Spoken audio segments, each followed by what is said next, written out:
おはようございます。画家の小木曽です。今日はですね、デッサンの超基本編として皆様にお届けしようと思います。なんでこんなことやるかというと、この時期になるとなんかものすごいデッサンの動画というのの視聴回数が伸び出すんですよ。おそらく受験とかに、慌ててらっしゃるのか、ちょっとデッサンの基本的な部分というのをもう一度お届けしようと思います。で、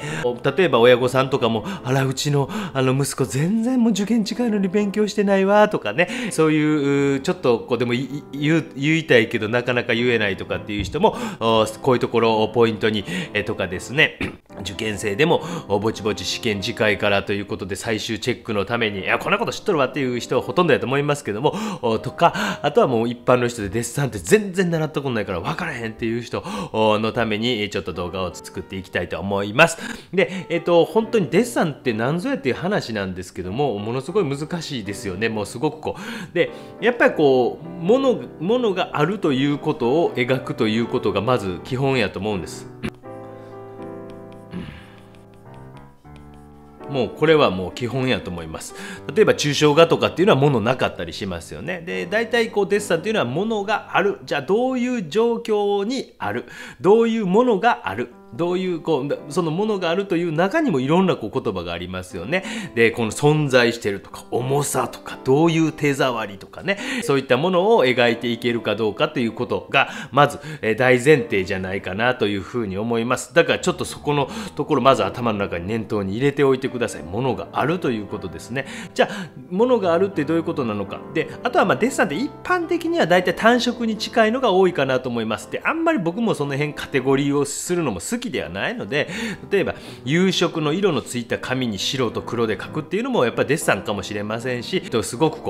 ラフに描いていくものもクロッキーと呼ばれるようなものかもしれませんけども、それももうちょっと書き込んだらデッサンにもなってきますし、あんまりカテゴリーをガチッと分けるという気持ちも全然ないんですね。ただ今回ちょっと受験とか本当たまたまなんていうたまたまというか、東京芸術大学という私行ってた母校の倍率を今朝方調べてたんですけど、そしたらもう東京芸大の油絵科が一番倍率高かったですね、昨年の2022年で。それでも17倍って17倍かける55人やから1000人割ってるんですね、受験生。僕の時2700人いました。第二次ベビーブームの後の団塊ジュニア、合格者平均は2浪ぐらいとか3浪から2浪ぐらいとかっていう世代からすると、約3分の1、少子化のスピードよりも倍率が下がっているということは、デザイン科でも14倍とか書いてましたね。日本画とかもそう、彫刻家やと 8. 点何倍とか書いてあったような気がしますんで、ちょっと危惧するところはありますよね、少子化だけじゃなくて。ということになってくると、一番上の大学でもそれやから、中堅とかどんどんその申し訳ないですけど落ちてくるともっと厳しくなってくるんじゃないですか。でっていうことは、入ってくる学生さんの質も申し訳ないけどやっぱ落ちてこざるを得ないですよね、そうなってくるとね。でやっぱりでもものがあるという本当にもう哲学的な根源的な部分みたいなのをちょっと理解するために、鍛錬かもしれへんし修練かもしれへんし、そういうの嫌いという人も多いと思うんですけども、まずそこがあって、じゃあ何かに展開していくっていう風な、本当に野球でいうとキャッチボールかもしれませんし、サッカーでいうとトラップしてパスかもしれませんし、そういうことかもしれません。こういうことを少し皆さん勉強していこうかなというのが今回の趣旨でございます。でちょっと一般的な受験の卓上デッサンと呼ばれるようなものにある程度特化しようかなと思います。例えば油絵科の想定画みたいなんとか、そういうのじゃなくて、一番本当に高校1年生高校2年生もう今やったら中学生とかでもやってるかもしれませんしね、高校受験の時にやるようなものかもしれませんので、そういったことに特化していこうかなと思います。でまず卓上デッサンと呼ばれるのは、卓上にモチーフを何か置いてでそれを見て描くというのが一般的ですよね。変な絵になってしまうと膝かなんかに、あれ置くのかイーゼルかなんか立てるのかちょっと分かりませんけども、こういう風に描いていくのが一般的ですよね。で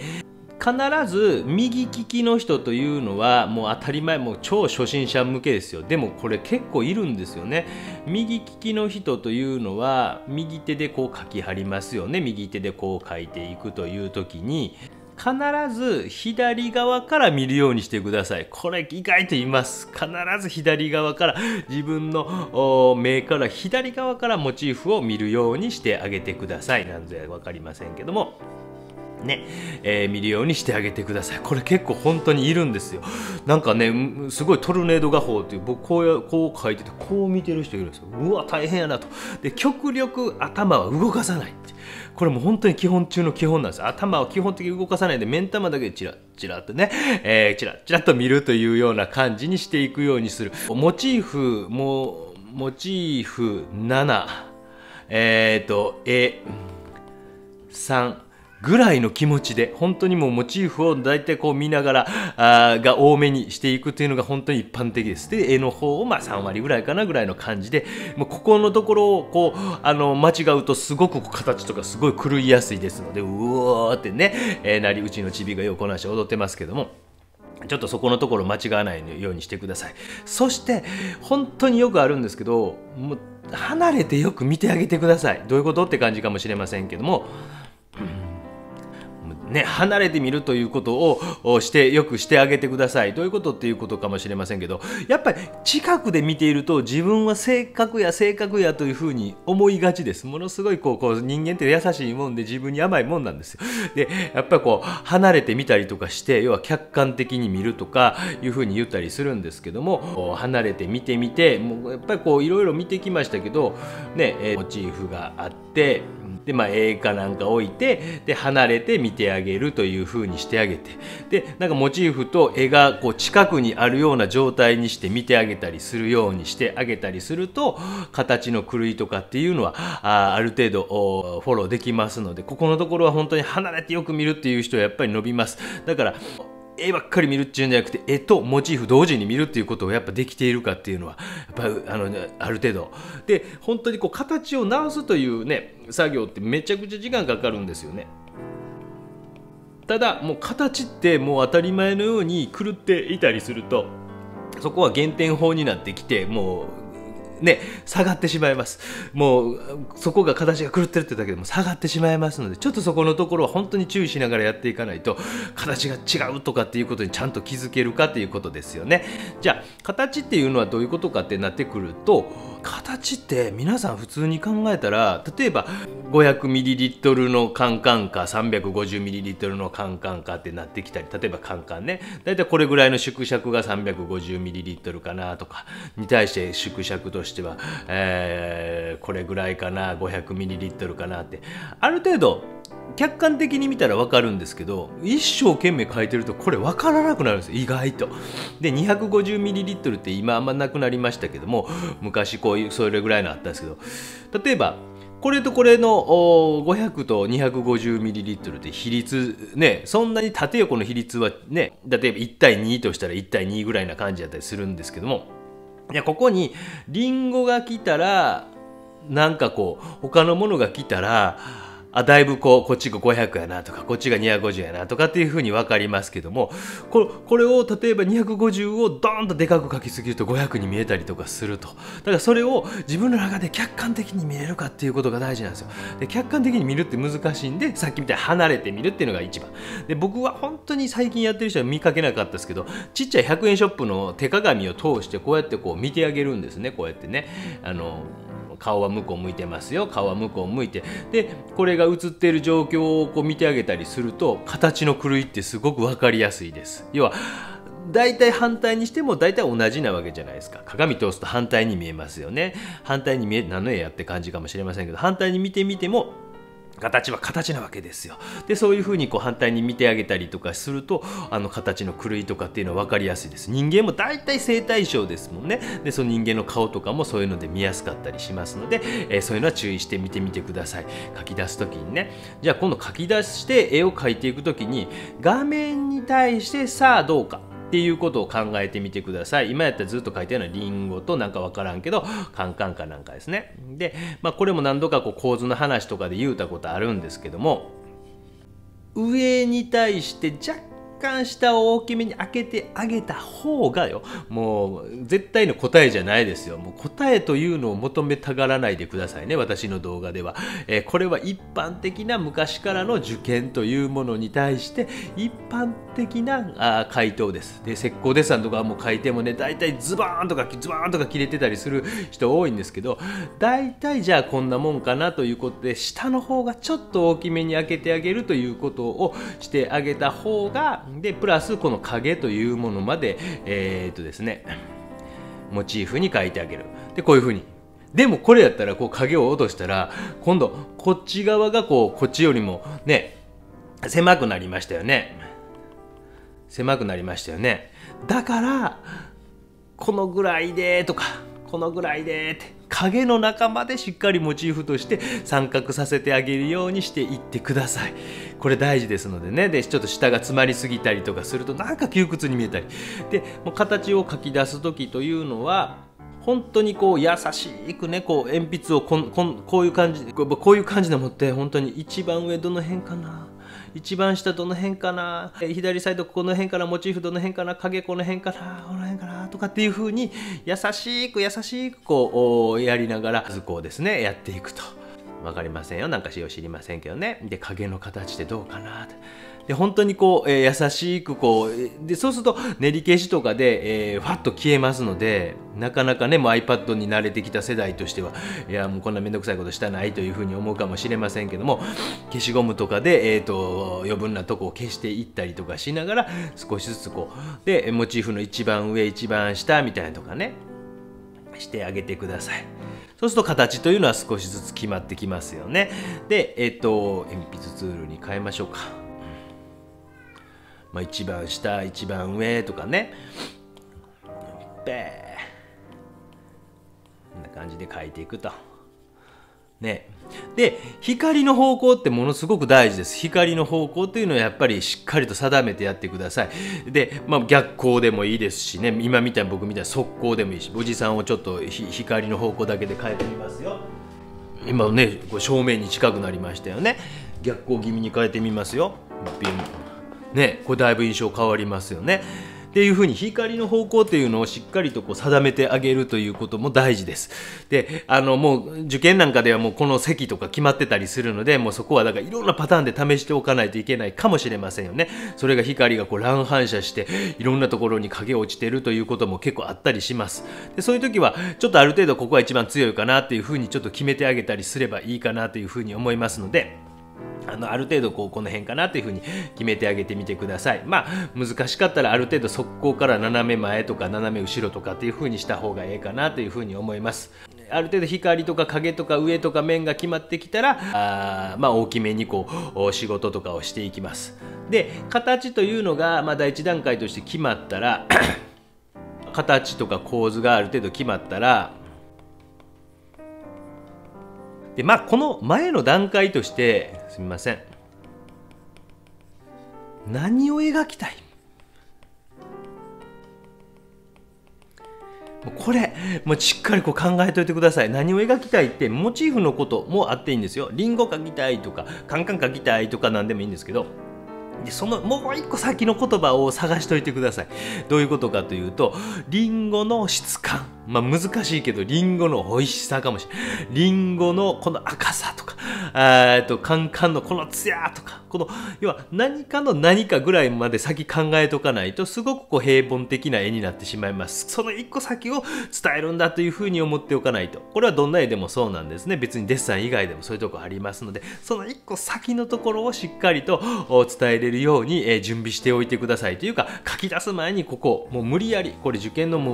書きたくないモチーフなんかよう出てくるんです。ほとんどです。7割8割。それを自分の方にグッと持ち込めるかっていうのが大事でね、もう嫌いやというふうに思い込まないで、もう自分で好きやぐらいに思い込んで、だいたい試験なんていうのは本当に楽しんだ方が勝ちですよ。もう本当そんな感じです。私も東京芸大というところに行ってましたけど、やっぱもう強引にでも楽しもうとしました。高い受験料払って1万5,000とか払ってあれするでしょ、よう知りませんけど。ちょっとその辺は必ず自分の方に持ち込むようにしてあげてください。もう本当にね、もう嫌いやとか嫌やとか、何々先生にこれ言われたからこれだけ失敗したらあかんとか言う人結構おるんですけど、ね、最後はその人個人のなわけですよね。あなたが表現したいこととあなたが書きたいものとかっていうのを書くのが受験やったりするので、そこのところで間違えてしまうと、何々これ私苦手やからもうここだけは失敗せんとこうとかって思いがちなんですけど、それあんま考えすぎんようにして、とにかく形とか構図とかっていうのだけはしっかりして、そこのところまず慎重にやってみて、いつも15分で形取るっちゅうんやったら20分取ってみるとか、もう5分オーバーぐらいで取った方が僕はこういうのいいと思いますよ。でそしたら決まってきたら、光の方向性とかもある程度定めてきたら、今度はやっぱり質感とか量感とかねこういったことにやっぱり、ある程度注視して、でやっぱりこれですよね、一番結構出やすいのは、この遠近感っていうのを出すのはやっぱり大事になってきます。構図形の次に大事になってくるのはおそらくこれかなっていうのがあります。そして次は質感量感っていう順番かなというふうに見えてきます。すごく形とか、構図というのはすごくまず分かりやすい。一発で分かります。一発であれっていうふうになります。で減点法で減点で、次は遠近感遠近法っていうところでグッと落ちていきます。で、その次は質感量感ということになってくるかなと思います。じゃあ遠近感ってどういうことっていう感じなんですけど、いくつかの遠近法っていっぱいあるんです。遠近法いろいろ調べたらもうわけわからんって言って、英語で言うとパースペクティブと言います。これ総称ですね。でパースがおかしいってよく言われる人いるんじゃないですか。私もなんか言われたような記憶ありますけども、これは遠近法の総称です。もう全部を通してパースペクティブと言います。じゃあ遠近法という方法の中にもいっぱいあります。でもうとにかく難しいこと抜きに2つだけにしましょう。もう難しいこと抜きにいっぱいあると思うんですけど、僕がおすすめするね。でよくあるのは、もう昔から大々的にあるのは透視図法っていう、また難しいこと言いはったね。透視図法っていうのです。簡単に言えば透視図法っていうのは1点に対して消失点に対して1点に対して学校の廊下とかに立った時になんかキューッと奥に行くと小さくなっていく1点透視図法っていうのとね、で2点透視図法っていうのが自分の目線の高さのところに来るバーニッシュポイント消失点っていうんですけど、そこに向かってこういう風になっていく。だから自分の目線の高さに来れば来るほど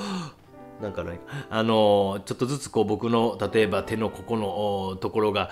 この辺は見えてるけど、ちょっと私のこうなってくるとなんか見えにくくなってくるじゃないですか。言ってること分かりますっていう風な2点透視図法っていうのと、3点透視図法っていうのがあります。で3点透視って受験ではあんまり難しいので使わないです。使ってもいいと思うんですけど、私はね。でもあんまり使わないのでだいたい2点です。でこの透視図法が狂ってたりするとすごくちゃうぞっていう風になりますので、これちょっと注意してください。2点透視図法、要は奥に行けば行くほど物が小さくなっていく。奥に行けばちょっと難しい、中学生ぐらいだったら難しかったかもしれんけど、奥に行けば物が小さく見えるという、物が小さく見えると、物がなるっていうのが透視図法というものです。その中でも1点透視図法、2点透視図法、3点透視図法というのがあります。意外と3点透視図法とかで描かれている漫画とかもあったりしますよ。なんとなく頭の片隅に入れておかないと。でも受験でモチーフが置かれているという状況やったらば、だいたい2点透視図法ぐらいを使っていくのが一般的です。で本当によくあるのは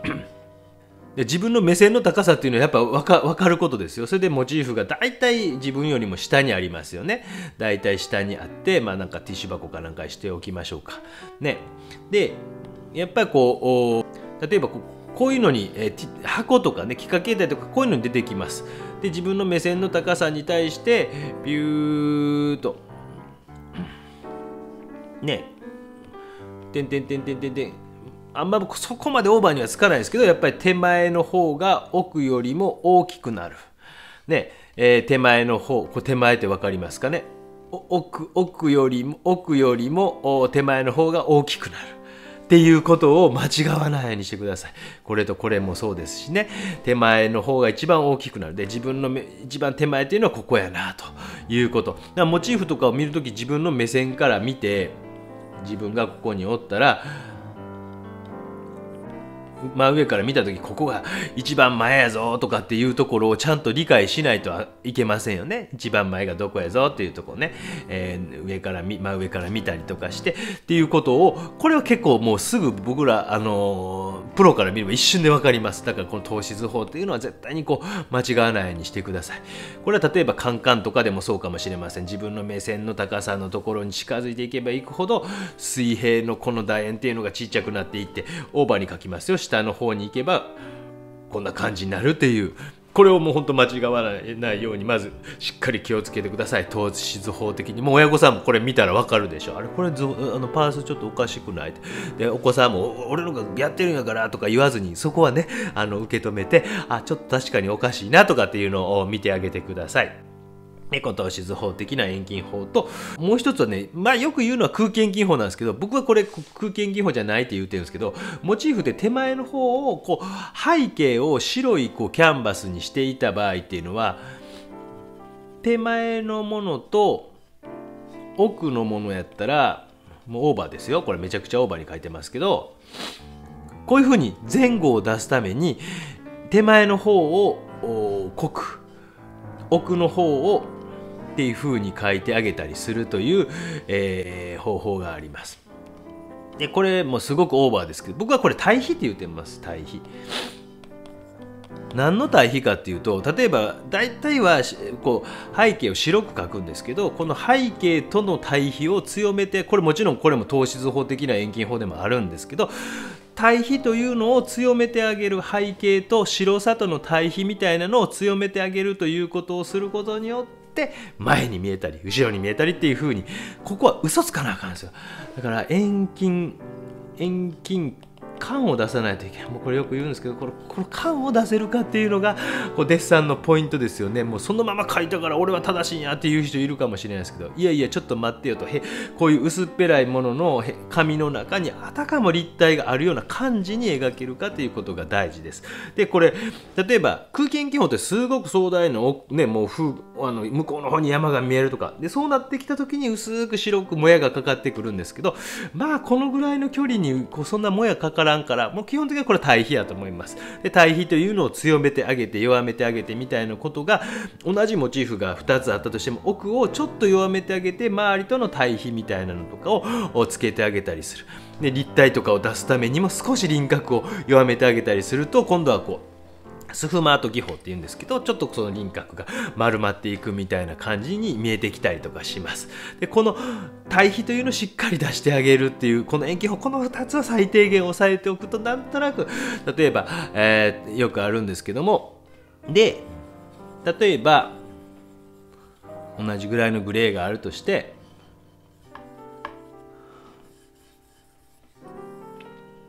なんか色紙みたいなものがモチーフになってて、これすごいオーバーに書いてますよ、パースとかね。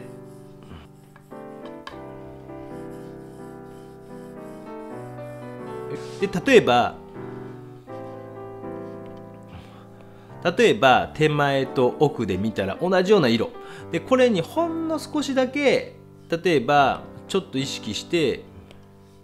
ほんの少しだけ少し奥弱めてあげました。わかります？ちょんちょん。これだけでもちょっと奥にヒューッと抜けていく感じ見えませんか？こういうことができるかどうかなんですよ。っていうことがデッサンなんですね。だから白い紙に対してどうかということですね。ということを覚えておいてください。そしてもう一つ、まだまだ続くよ。今度質感。この質感って何って感じですけども、やっぱり質を感じさせれるかどうかやと思うんですよ。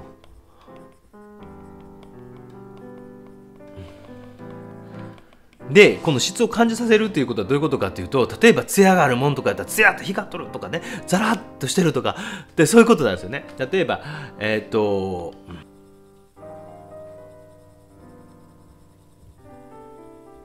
これと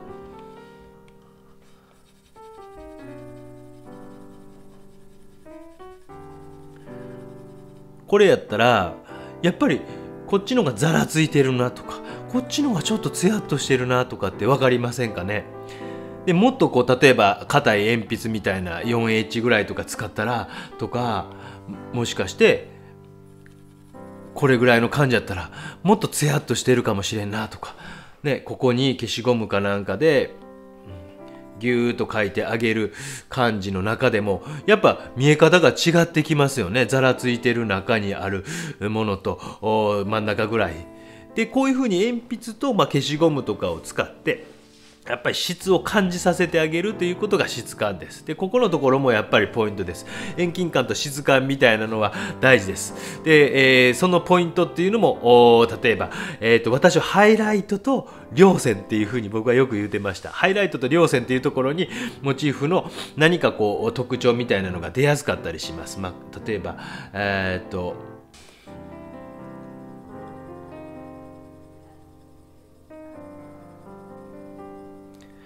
今 6B ツールを使って書いたんですけど、すごいざらついたような印象になりますよね。じゃあ次は、普通の鉛筆でも同じようなこと言えません。もちろんね、できますからね。次は HB ツールで少しやってみて、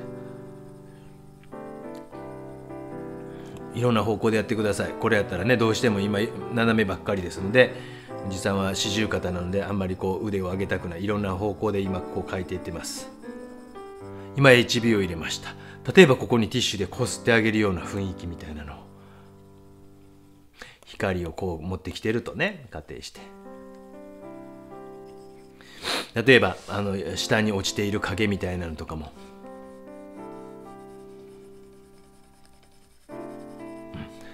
消しゴムツールを使って輪郭をきれいにしてあげる。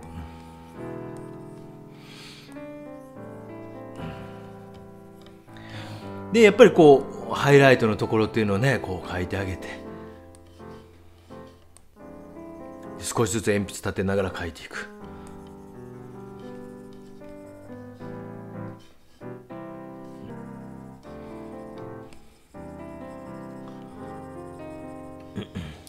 もしかして反射光みたいなの今消しゴムで書いてます。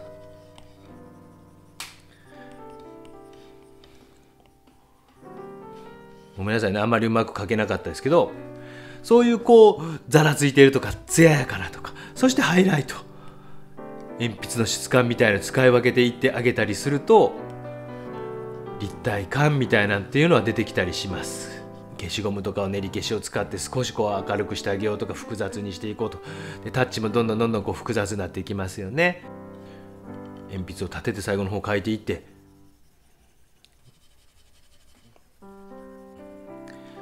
消しゴムとかで明るくしてみたりとか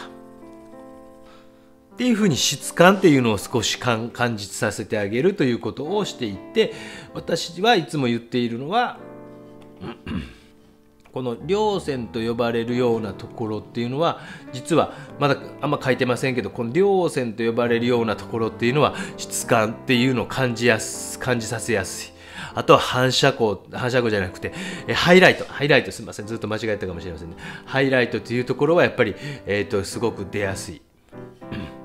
でそういうところというのをこうちょっとこう注視しながら、あとはこう細かい描写みたいなのとかも少ししてあげていけば、質感っていうのは少し出てきますので、ぜひこういうのは私の他の動画とかを見てください。まだまだいっぱいあるんですけど、とりあえずこの2つ質感を感じさせる、本当にツヤっとしてるとこやったらツヤっとこう光を描いてあげるとか、もうとりあえずその遠近法質感みたいなところ、まだ量感とかね、もう遠近感も本当にこう実際にこう置いて描いてみやんと多分伝わらないと思いますけども、ちょっとこの辺りというのを注視して、ぜひぜひ頑張られてみてください。一般の方もぜひぜひ、そういう気持ちでちょっとデッサンをされてみてください。それではですね、実践編として、実際に絵を描いてみようと思います。やっぱ描かんとね、iPad だけで描いてたらおっさんほんまかみたいな感じかもしれませんので、ちょっとお付き合いください。で、モチーフは本当にこうリンゴと一番僕は描きたくないです。リンゴと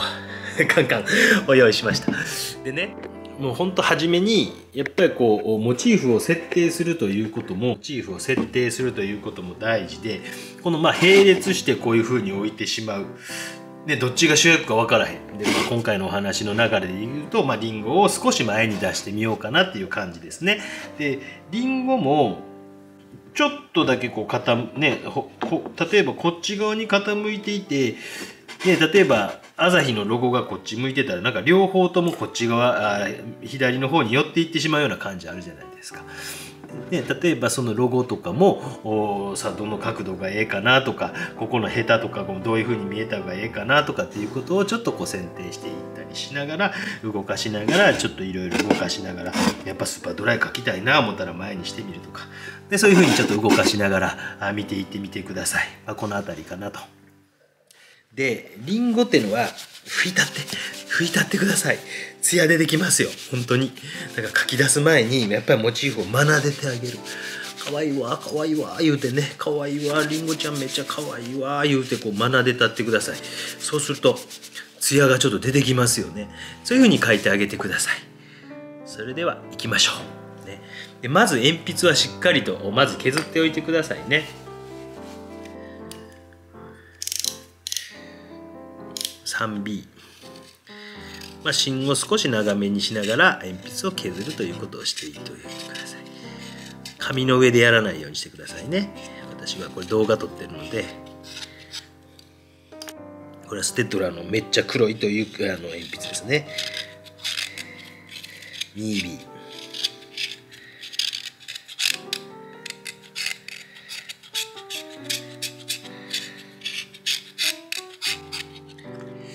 2B、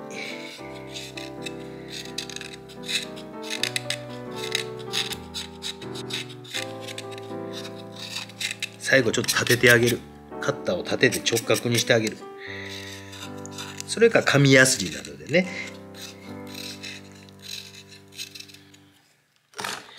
という感じでいきました。この辺りぐらいでいけるかなと思います。一番初めは画面の中で一番上に来るところ、一番下に来るところですね。で鉛筆の腹を使って両サイドがどの辺かなと、そして落ちている影も入れて、影はそこまで厳密に、形と入れないですけど、多少ね。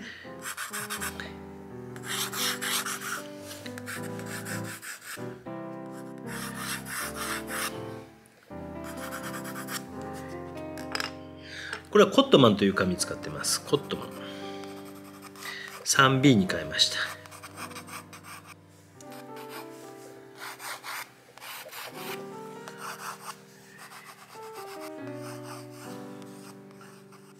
でこういうところにできている隙間の形とかっていうのは見てくださいね。こういうのすごい大事です。ここのところが接してるか接していないかみたいなものも少し距離とかを見てあげて、ここの隙間の形とかで、一番リンゴの一番上っていうのを真横に水平に持ってきたらどの辺に来るかなとかっていうのを見てあげてください。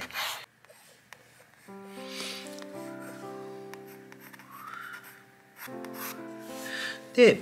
上の面というのは目線に近くなっていくので、下の面よりも少し見え方というのが浅いというか、このね上に行けば行くほど透視図法的にはですね。でここにできている隙間の形なんていうのも見てあげる。形を見る時のコツというのは単体で見るだけじゃなくて、やっぱり隙間とかの形とかっていうのも見てあげるようにしていってみてください。でロゴもやっぱ初めから書くという気持ちで、こういうしょうもないもんでもね、書くというような気持ちで、リンゴのこの幅に対して、カンカンはどうかなと、若干リンゴのが大きいように見えますね。見えるんで、その若干大きく、そしてリンゴもちょっとこう傾いているかなとかっていうのとかもちゃんと見てあげる。少し傾いてるかなとかね。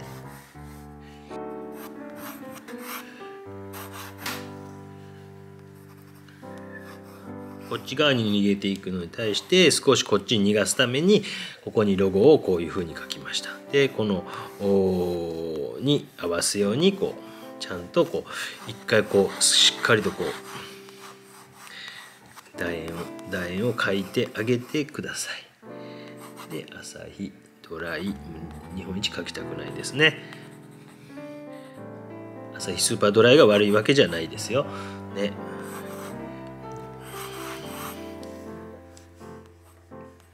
スーパード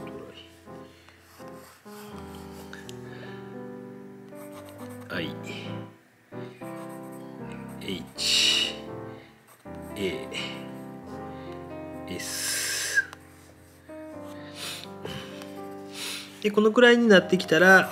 で水平垂直というのは紙と、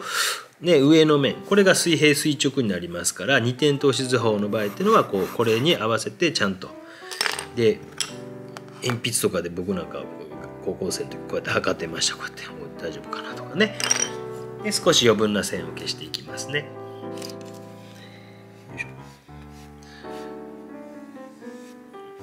練り消しで消えます。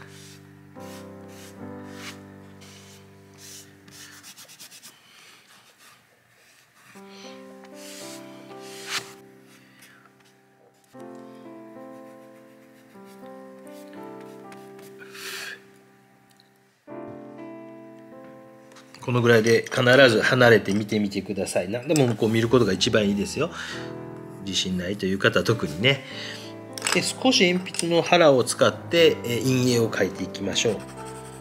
今 3B、4B ぐらいとかでもいいかもしれませんけど、光の方向というのが斜め上から来てますので、斜めこちらの前からですね、斜め上前から、それもいろんな光のパターン試してみられることをお勧めします。で下が白いので反射光といって少し光って見えるとね。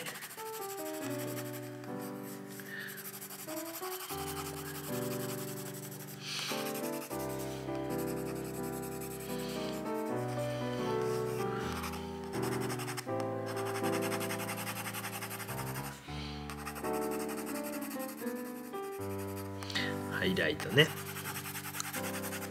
で目を細めてみる。もう五木ひろしのねさんのモノマネみたいな気分で、ずっと描いてください。今こう斜めの線がすごく多いので、頑張って反対にしてみたりとかも画面をこう動かしてみてもいいですよ。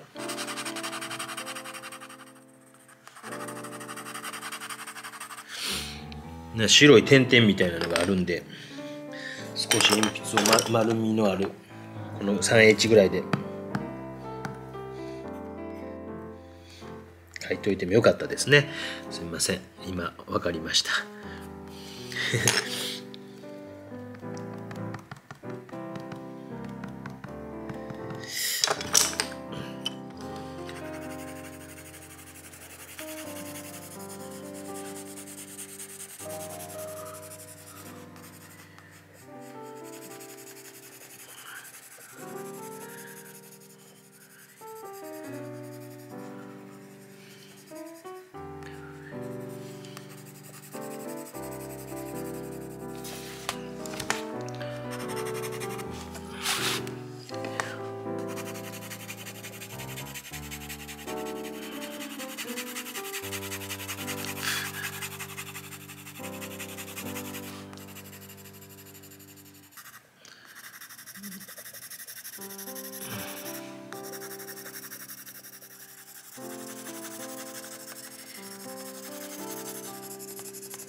ちょっとこっちのスーパードライの方も書いておきましょうね。でなるべくこうやっぱ縦とかのストロークを多めに、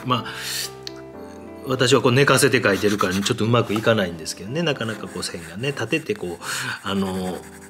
紙を使ってらっしゃる方はやっぱそっちの方がね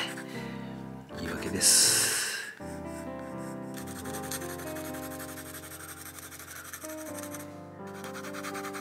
鏡を通して見るっていうこともおすすめしますけどね。まあ今やったらもうスマホかなんかで写真を撮ってそれを反転させるでいいと思います。そうか、鏡なんか使わんでもできる時代ですね。それでもいいと思いますんで、こういう段階ぐらいで一回そういう風に見てみたら形ちゃうわってすぐ分かりますよ。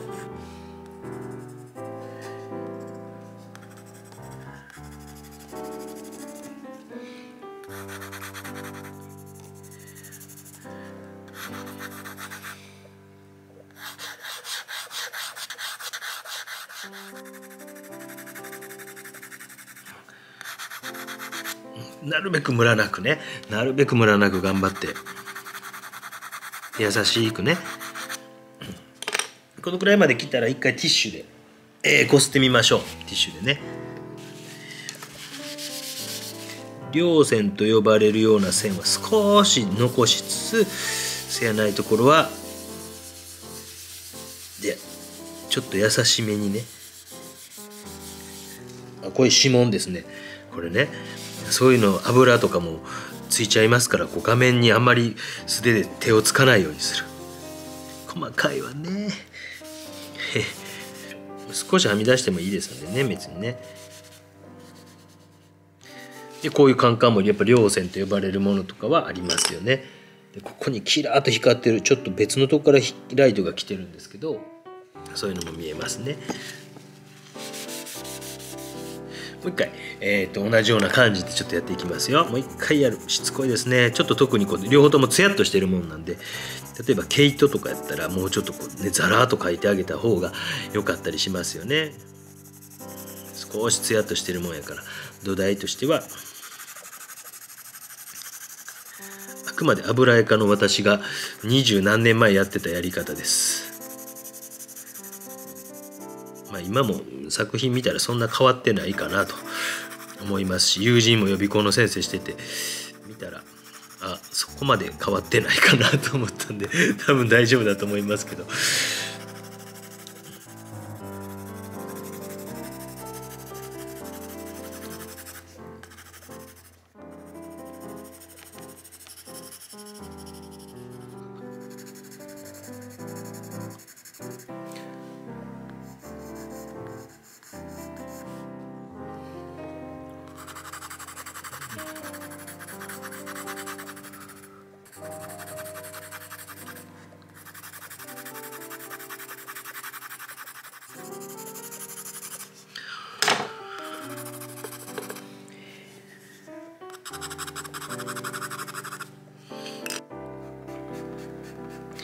ちょっと余分な線を、軽めに消しておいて、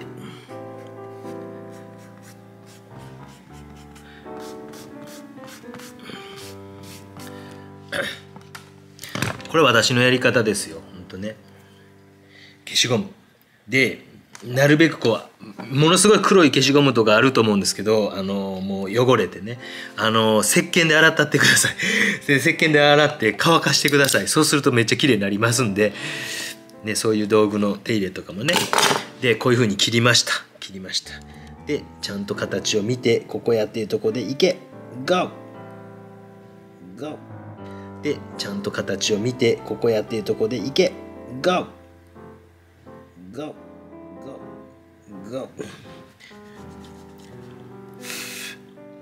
羽ぼうきやった方がいいですよ。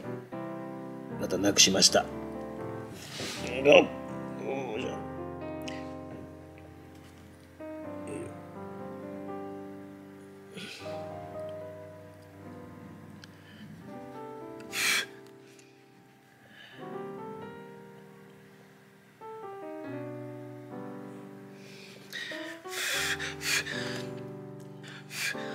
ね、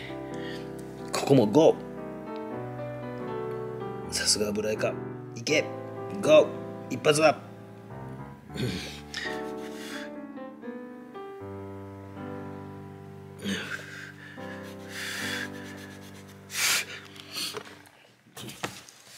難しい場合は画面を逆にしたりとかしてゴー。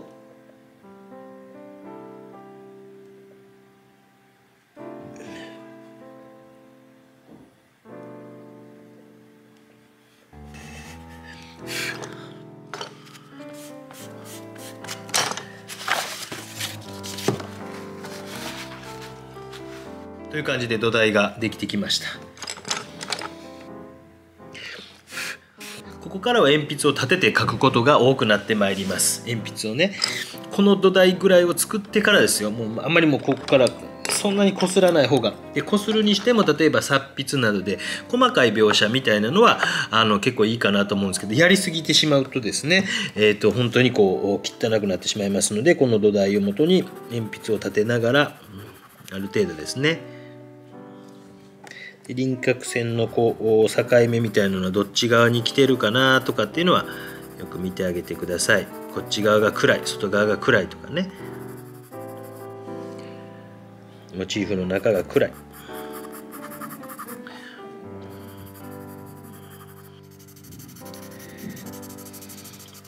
少しこうこするというより書くという僕は気持ちでやってました。これを使って書く、ちょっと艶っぽいようなものとかを描いたりする。でもね、なかなか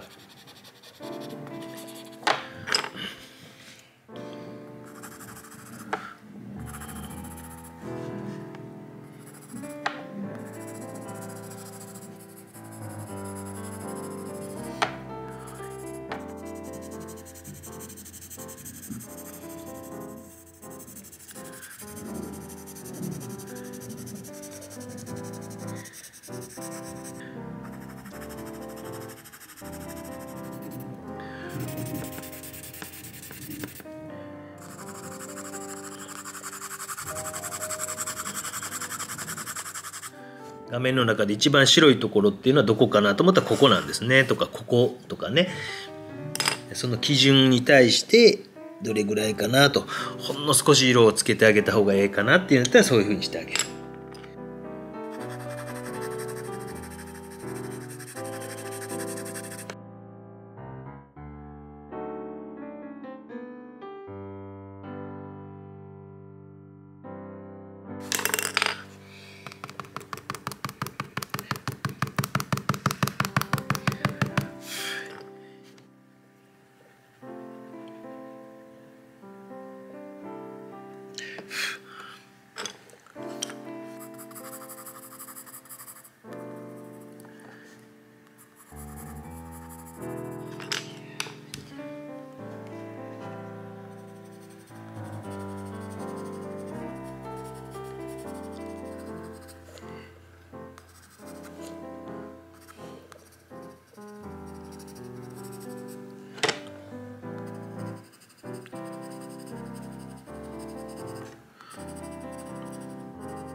でちょっとそれでもこう強いなと思ったら少しこう練り消しとかで少しこうしてあげたりとかね。で奥の方ちょっとこう硬い鉛筆を使ってこうあんまりこうなんていうかザラザラ見せないで少しこうしっとり描いてあげて、それでも濃い色ですね。だったら濃い色で、でもしっとりと奥に回っていけ回っていけ、念じろ念じろっていう感じですね。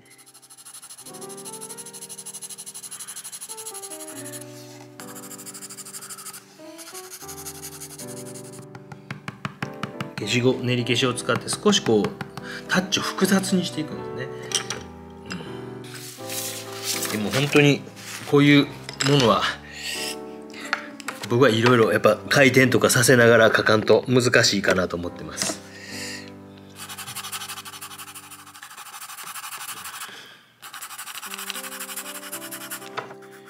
いつもはそんな動画を作る時はこう回転とかさせないですけど、無理ですね、やっぱデッサンの場合ね。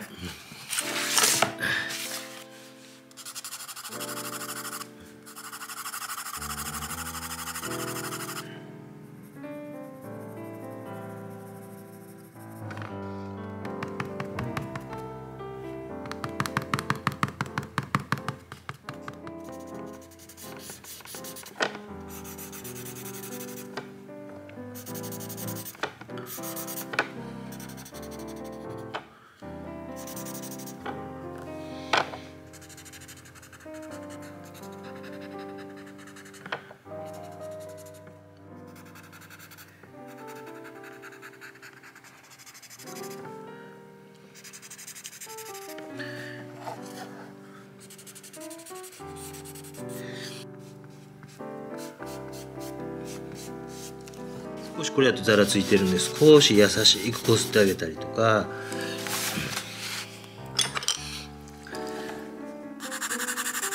2H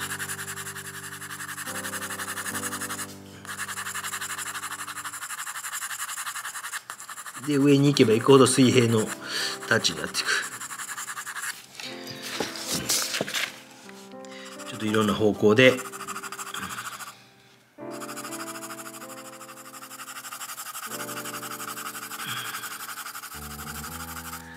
で上行けば行くほど水平になっていく。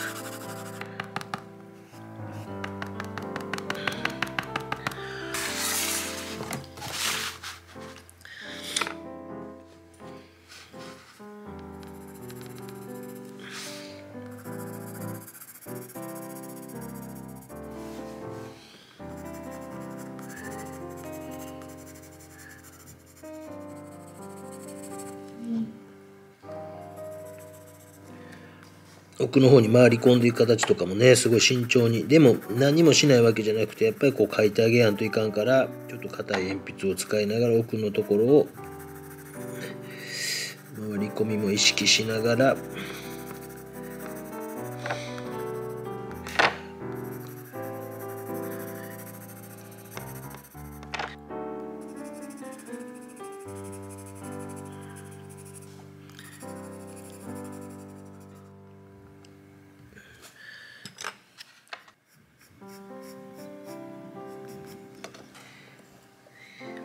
でちょっとこれぐらいになってきたら、少しこうスーパードライのロゴとかもしっかりちょっと一回書いてみて、それに合わせてこう周りをですね、もうちょっとこうかなっていうことで、その時に例えば一番前のところはちょっと濃いめに、慎重にねやりながら、濃いめに、これは 2B のステッドラーのやつですね。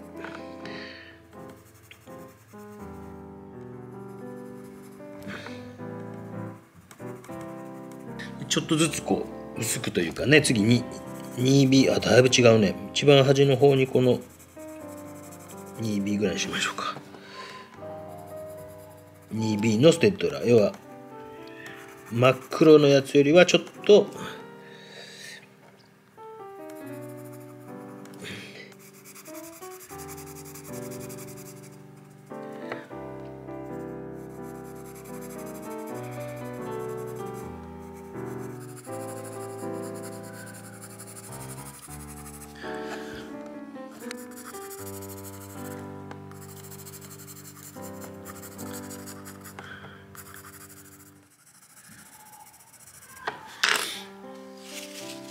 ちょっとタッチが気になるところはまたこすってあげてもいいですけど、もうほとんどね、もう中盤から後半にかけてはあんまこすってませんもんね。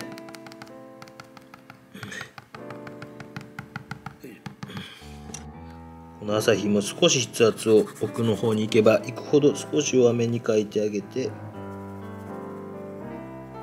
でも書かなすぎるのもおかしいから、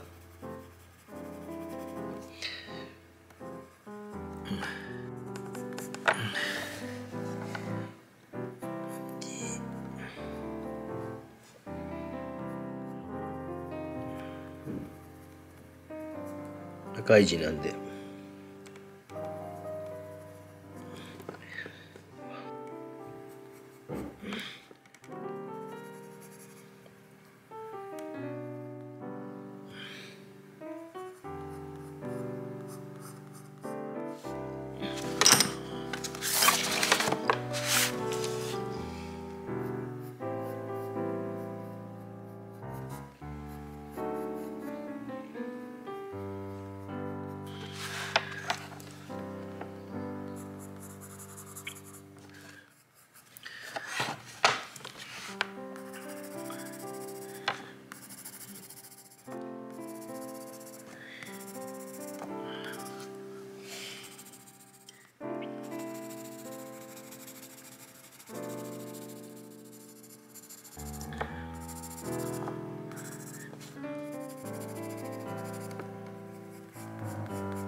じゃあ最後のですね描き込み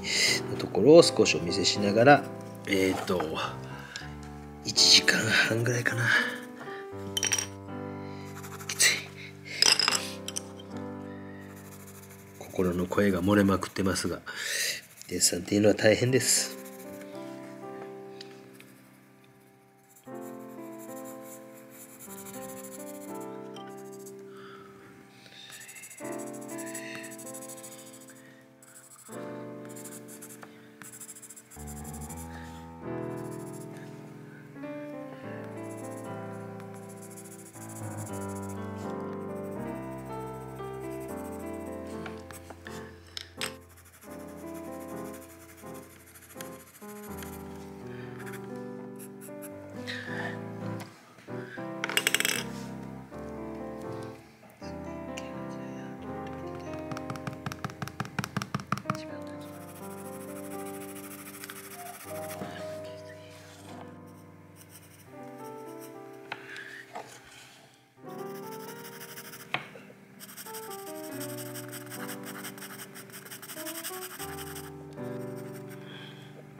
いいですかね。こんな感じでどうでしょうか。終わります。